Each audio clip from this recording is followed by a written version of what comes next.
Eliza Hart woke up on cold dirt, her hands tied tight enough to burn, her lips were split, her throat dry, her breath shallow and careful. The barn smelled like old hay, sweat, and something worse, fear that had nowhere left to go. She didn't scream, not because she couldn't, because screaming had failed her once before, and she remembered that lesson. Light slipped through broken boards, thin and weak, like it didn't want to stay. Dust floated slow, hanging in the air as if it was watching her decide whether to live. Her ankles were bound, her wrists were numb.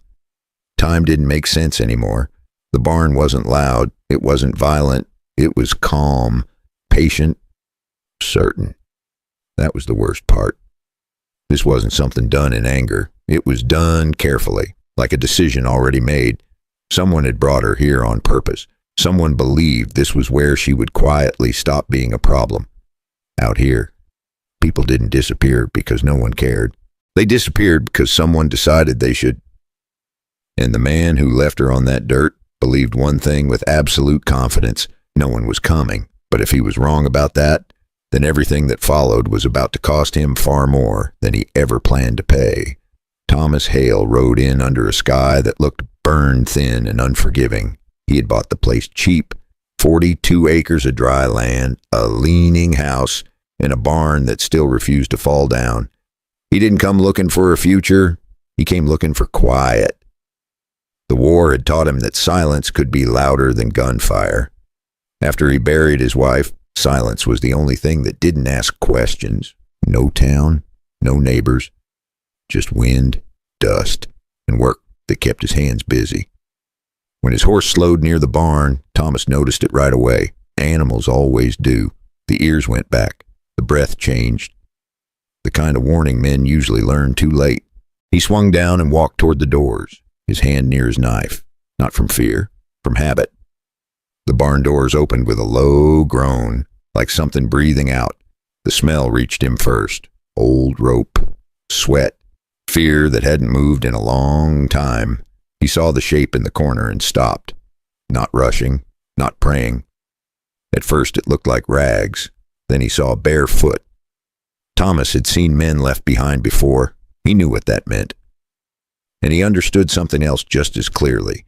Whoever did this believed the land itself would finish the job for them.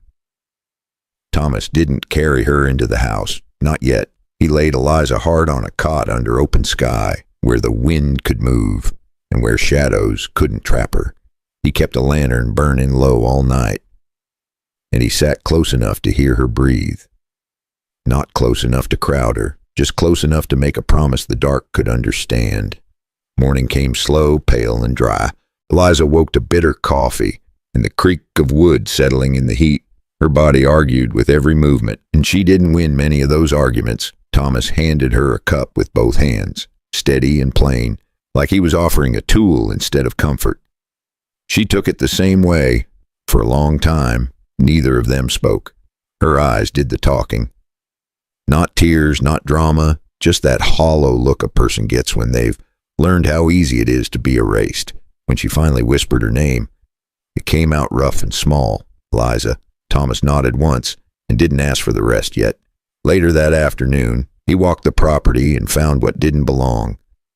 2 sets of boot tracks near the dry creek, heavy prints that hadn't been there yesterday, cigarette butts ground into the dirt, fresh enough to stink, a broken twig on the fence line, snapped low by a man who didn't bother being careful. This wasn't a traveler. This wasn't an accident. Now, that barn had been chosen. What the rancher did to her in that barn wasn't meant to make noise. It was meant to erase her. And whoever left her there had expected the quiet to do the rest. And the man who did it was still close enough to hear his own boots in the dirt. If you're still here with me, go ahead and subscribe. It helps these old Western stories find the right folks and settle in. Maybe sip some tea or coffee while you listen, then tell me something simple. What time is it where you are right now? And where are you listening from?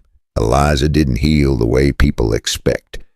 She didn't cry through long speeches or ask why it happened. She woke up sore, quiet, and careful with her breath. Thomas didn't hover. He didn't tell her to rest every 5 minutes or look at her like glass. He treated her like someone who was still here and expected to stay that way. The first day she stood, her legs shook hard enough to argue. She took 3 steps, then 4, and stopped before the pain won. Thomas nodded once, like she'd done exactly what needed doing. The first weeks weren't heroic. Some days, she didn't stand at all. She sat on the porch and watched the sun move, like she was learning time again. Thomas didn't push. He just left water close, coffee closer, and space closest. He kept the rifle propped by the wall where she could see it, but never like a dare, more like a reminder. One afternoon near the end of the month, she reached for it. Her hand shook so badly she couldn't load a round on the first try. She swallowed hard, tried again, and made herself finish. It surprised both of them. Thomas studied her for a long moment, then brought out an old lever action, worn stock, honest weight, nothing fancy. He didn't give speeches. He showed her how to stand, how to breathe, how to wait. The first shot missed wide, and the sound made her flinch. The next few weren't much better. Thomas didn't correct her with words. He corrected her with patience. By the 10th shot, the can finally jumped. Not clean, not pretty, but enough. Eliza didn't smile. She just nodded once, like she'd paid a debt to herself. She didn't look proud. She looked settled. That night, sitting by the fire, Eliza said it plain and quiet. "I won't be left in a barn again." And Thomas understood something important right then. This wasn't about learning to shoot, and it was about choosing and refusing to ask permission ever again. A few weeks passed, and the ranch almost started to feel like it could breathe again. Wade Crowley came back just before sunset, riding like a man who'd never been told no. 2 others followed behind him, loose in the saddle, careless in the way men get when they think the work is already done. He didn't call out right away. He didn't have to. The land knew him, and it didn't like him. Thomas stepped off the porch and planted his boots in the dirt, not threatening, not welcoming, just there. Wade smiled when he saw Eliza standing behind him, wrapped in a jacket that was still too big. "Well, I'll be damned," he said, like he was talking about weather. The moment broke fast. One of Wade's men moved his hand toward his gun, not fast, just sure. Thomas started to lift his rifle, but he didn't get the first sound. A shot cracked from the porch, Eliza's. And at that range, the man jerked and pitched from his saddle. The second man froze, looked at her, then at Thomas, and decided he didn't want to die for Wade Crowley's pride. He spun his horse and ran. Wade stayed, pale in the face, still trying to wear that smile. They tied him without ceremony. No shouting. No speeches. Wade started talking then, about papers, about an old deed, like ink could make him king, about old rights, about how things worked out here. Thomas listened, the way you listen to wind, patient and unmoved. They didn't kill Wade Crowley. They did something he hadn't planned for. They tied him to a mule and sent him through town slow enough for every porch to notice. Around his neck hung a simple board, letters burned deep so they couldn't be missed. "I left a woman to die in a barn."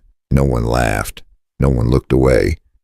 Out here, justice didn't always come with a badge. Sometimes it just made sure the truth couldn't hide anymore. The ranch went quiet again after Wade Crowley disappeared down the road. Not the empty kind of quiet, the watchful kind. 2 days later, Thomas found the note nailed to the gate, old paper. Letters pressed deep, like the writer wanted the paper to remember. Just 4 words, written steady by a man who wasn't in a hurry. "I remember Red Bluff." Thomas didn't read it twice. He didn't need to. Some names don't fade, no matter how far you ride from them.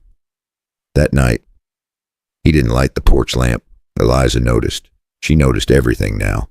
When she asked, Thomas didn't lie. He just didn't tell it all at once. Red Bluff had been a town that burned fast and was forgotten even faster. A robbery that went wrong.